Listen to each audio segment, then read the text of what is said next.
A hearty good morning to all.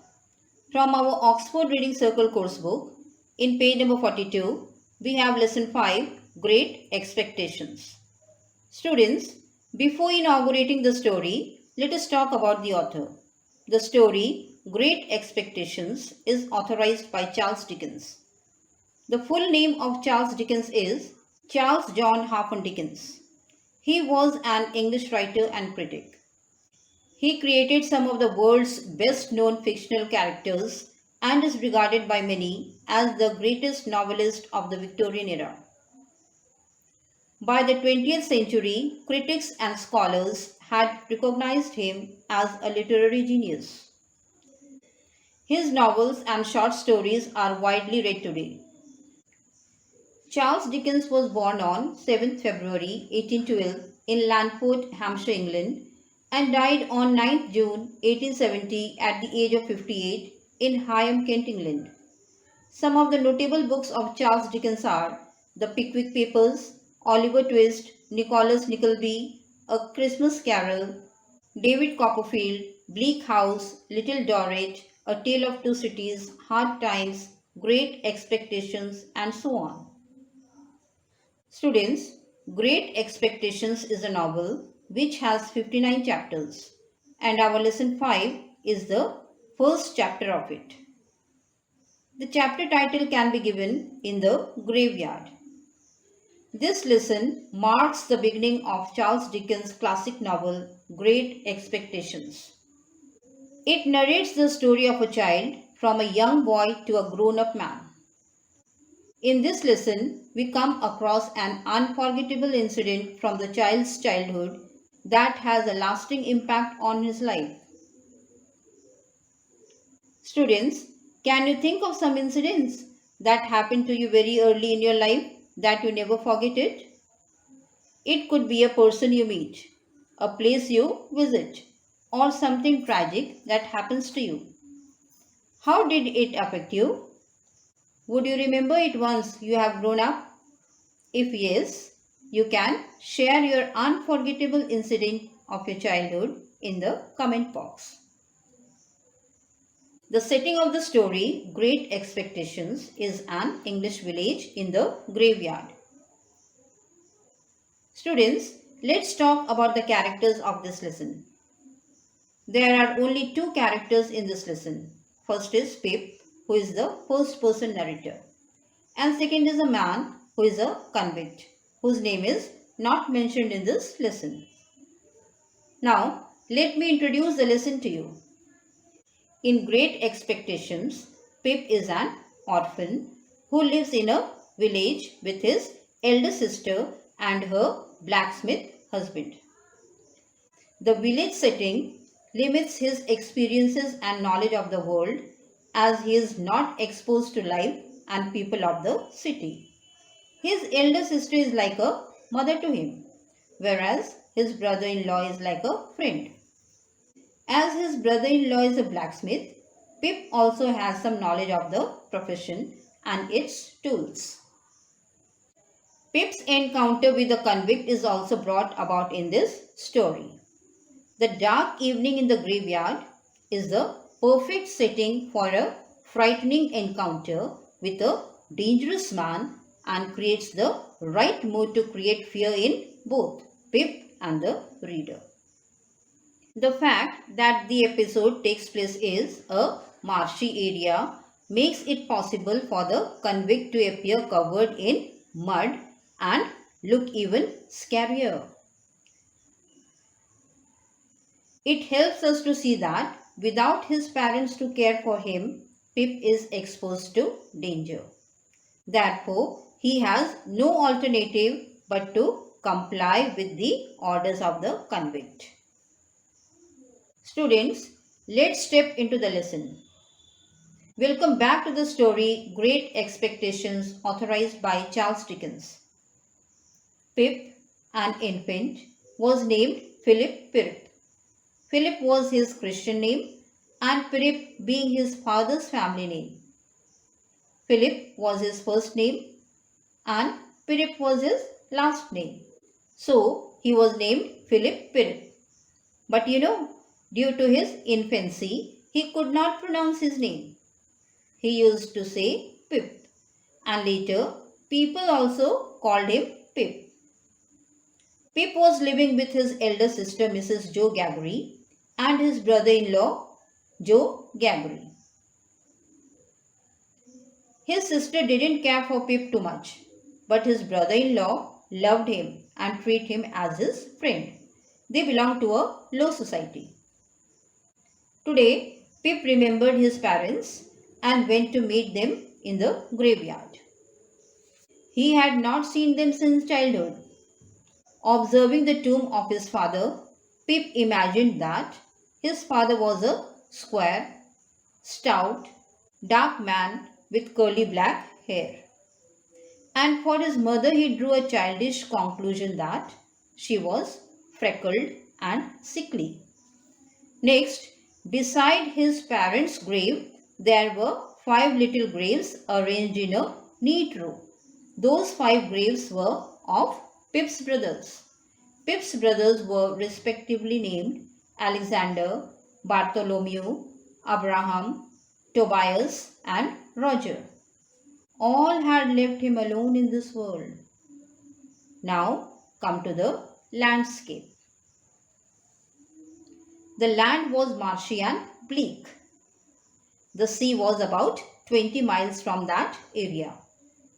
Pip gazed some dikes and mounds and gates and the overgrowns, and due to the marshes were fed by the cattle. No sound of birds or insects were heard. The wind was rushing towards the sea and the roaring waves would be heard. Except Pip, not a single soul was alive in that bleak place. You can imagine, a 6 years old child was alone in that horrible pitch. Slowly, what happened? The seed of fear in Pip's body started germinating. The groan of fear forced Pip, and in no time he began to cry. Students, here Pip's cry puts a question mark in our thoughts. Some points to be noted are, firstly, the cry might be the reason of fright due to his tender age. Secondly, through his cry, he might be telling his mother that he is alone in this whole world. Now what happened? Pip's cry grew louder and louder. Once again, welcome back to the story Great Expectations, authorized by Charles Dickens with the entry of a man. Students, in this part of the story, some slang words are used by the second character. We have to taste them to follow the lesson. By the way, when Pip was crying, he heard a frightful voice which made Pip more frightened. Someone growled at its height to Pip to hold his noise and keep still. Pip was addressed a little devil. He was told to be quiet or his throat would be cut off. Later, a fearful man appeared before Pip's eyes. Seeing that terrible man, Pip held his breath. He was too much frightened. Now, let us enjoy the appearance of the man. The man had a frightful look. He was dressed in grey with a great iron around his leg. The man with no hat but broken shoes and an old rag tied round his head. He had been soaked in water and was covered with a thick layer of mud. He was lamed by stone and cut by flints. He limped and shivered and glared and growled. So this man came near Pip and suddenly seized him by his chin. Pip was terrified. He begged not to cut his throat, but the man paid no heed. The rough conversation was carried on. He growled and asked Pip's name. The innocent Pip replied his name in a hesitating and fearful manner. The man asked Pip's dwelling to point it out. Then what did Pip do? He pointed to his village, which was about a mile from the church. Now, getting the answer, the man stared at Pip and emptied his pockets. There was nothing in them, only a piece of bread was in one of the pockets. Then he lifted Pip and made him seated on a high tombstone. Pip was now also trembling with fear. After eating the piece of bread greedily like a hungry dog, the man came close to Pip's face. Here, the man again addressed Pip, a young dog. He touched Pip's cheeks and said that Pip had got a fat cheeks. If they would be soft and he had not got anything to eat, he might have eaten them.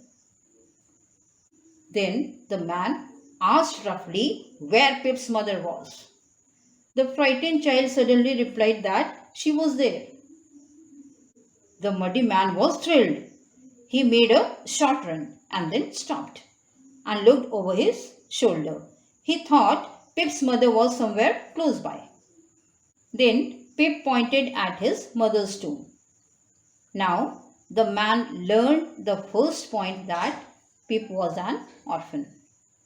He muttered a bit, then asked Pip with whom did he dwell in the village. Pip declared that he lives with his elder sister and brother-in-law who is a blacksmith. Now the man learned the second point, that Pip's brother-in-law is a blacksmith. Then what did he do? He darkly looked at his own leg. What was there on his leg? A great iron. Why? Do you know? He was a convict. Next, what happened? He came closer to Pip and asked him whether he knew what a file is. Pip gave a positive reply. File is an alcoholic drink. Next, the man asked him whether he knew what victuals is. Pip again gave a positive reply. Victuals refers to food, more specifically a stock or supply of food. In short, the man asked Pip about some food and drink. Then the man tilted Pip and told him to bring both food and drink for him. If he will not bring, then what will happen?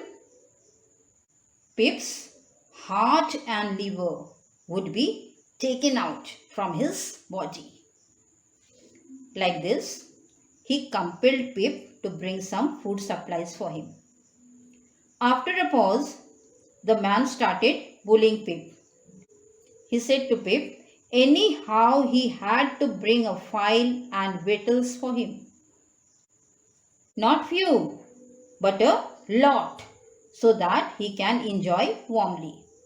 Now second point, he told Pip not to open his mouth and tell any soul about the man, or he had met such a person in the graveyard. Again he threatened Pip and said, if he will fail to obey the words, then what will happen? His heart and liver would be torn out, roasted and eaten up. The man continued his words, saying that he was not alone in the graveyard. A young man was hidden with him. Whatever he had spoken, he had heard. And that young man had a secret way to reach a boy like Pip, to take out his heart and liver. Do whatever effort you can, but you can't escape the young man. You may lock the door. You may warm in bed. You may draw the clothes over your head. You may think yourself comfortable and safe. But you know, that young man will softly creep and creep his way to you and tear you open. With great difficulty, he had kept that young man far from Pip. Students, all these words were spoken by the man to frighten Pip, so that the next morning he would bring the file and the waiters for the man. So, hearing all this frightful secret of the young man, Pip said that he will keep his promise. Which promise? To bring file and waiters. Then Pip saw the man limping and moving towards the low church wall. His steps were such as if he was escaping the hands of the dead people who were cautiously out of the graves to get a twist upon his ankle and pull him in. Now, when the man reached the church wall, he turned round and looked at Pip. To escape his eyes, Pip faced towards home.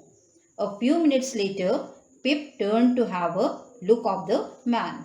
He saw that the man was going towards the river. Only two things were sighted. One was the beacon, meaning a fire or light set up in a high or prominent position as a warning, signal or celebration. And second was the gibbet, meaning an upright post with a projecting arm for hanging the bodies of executed criminals as a warning. Pip saw that the man was limping towards this latter as if he were a pirate came to life. After the man's departure, Pip was once again alone in the graveyard. Suddenly, he remembered the young man who used to take out the heart and liver of the young ones. And what happened to him? He looked all round, but he saw no one. He was frightened again and ran home without stopping. Thank you.